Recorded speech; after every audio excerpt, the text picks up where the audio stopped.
Did you know that your boss could have more impact on your mental health than your therapist? It's kind of wild, but a study by the Workforce Institute confirmed this, with half of the respondents saying that their manager has as much impact on their mental health than their doctor or therapist. And sometimes at work you get used to certain behaviors and it's hard to know whether they're actually toxic. So whether you are the leader who may be toxic or you're an employee trying to figure out, am I working in a toxic environment? Do I have a toxic manager? In this video, I'm breaking down 9 signs that your manager may be toxic. So let's start with the first one: lying and manipulation. Toxic bosses often distort the truth or manipulate situations to serve their own agenda. This could be by twisting facts, overpromising, or misleading employees to maintain control and basically avoid accountability. And this could look like promising promotions or raises to manipulate employees but never following through, or giving conflicting information to keep creating confusion on the team and keep employees off balance. And really the impact of such behavior is that it creates distrust amongst the team, and it also lowers morale and definitely increases employee turnover.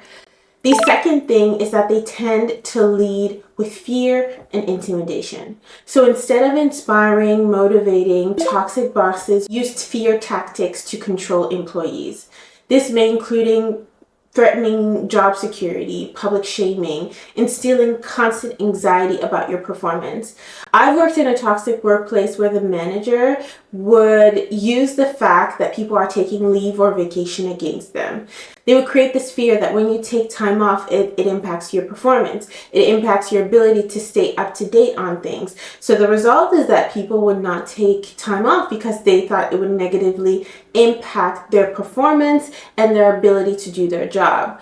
But other examples of this are using statements like, if you can't handle this, I'll find somebody else who can, or raising your voice, or belittling team members.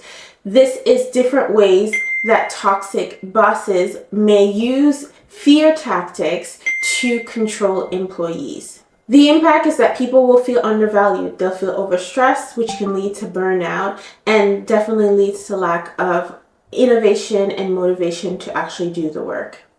The third sign your boss may be toxic is that they withhold information. Toxic bosses may intentionally withhold critical information to maintain power, to maintain control, to sabotage your performance, and even to shift blame. And this prevents people from doing their jobs properly. And this could include not sharing updates on company changes, not sharing updates on key project details, or even failing to clarify expectations or objectives. And you know what they do after? They blame you for underperformance. And again, I've seen this happen. I've worked in toxic workplaces and I've seen this happen where they intentionally withhold information. And where I saw it happen is that it was to outshine me in critical meetings with senior management, or outshine other team members when the time came up to interact with more senior officials. And this leads to frustration, it leads to inefficiency, and it definitely leads to a breakdown in trust within the team. So let's talk about number 4, offhand jokes. This could be insults, it could be criticism, it could be inappropriate comments that come off as jokes, but it's also a tactic that toxic bosses use to demean and belittle people while completely avoiding accountability. I remember once having the courage to finally speak up in a meeting. As many of you know, I am an introvert, and this was something that took me many years to be able to build that confidence to speak up in meetings. And it was to say that something wasn't going right. And the executive basically just used that opportunity to mimic my voice in the meeting, and then everybody started laughing. So basically they belittled what I was saying. It removed the attention out of my words because then nobody else actually listening to me, and everybody started laughing. So this could be an example of where someone is using a strategy like jokes or humor to actually manipulate people and manipulate the situation. The problem with this is that it creates a hostile environment where employees feel undervalued and humiliated. And it also breaks down trust. So basically, people won't be willing to take risks of stepping up, of speaking up, because that's the environment that has been created in the workplace. Number 5 is undermining colleagues. Toxic bosses may sabotage or devalue employees to prevent them from gaining recognition or to assert dominance and control. This definitely causes people to lose confidence in their boss, in their workplace, and it also damages credibility. Examples of this is publicly questioning an employee's competence or decisions, or assigning impossible tasks and using failure as evidence of incompetence. And really, this results in a workplace where people feel unsupported, where they feel like they're being manipulated and they're less motivated to contribute. Another sign that you may have a toxic manager is they use tactics like social exclusion. So they're excluding certain employees from meetings, from events, from key conversations. And it's a way that toxic bosses feel that they can maintain control, but also create division within the team. And this is what happened to one of my clients. She was a middle manager. She often got excluded from conversations she should have been a part of, but her leader was intentionally doing so as a way to exert control. And clearly it was his own insecurities, and it was even to the point that he was saying things like, "You're not all that after all." So through our organizational coaching session, she was able to gain confidence to set boundaries at work and not let the manager's negative behavior impact her well-being and the job that she was doing. But other examples of this could be leaving someone out of emails, critical emails or discussions that are happening, or not inviting certain team members to meetings that they should be a part of, or networking events, social events that allow them to get exposure to senior management.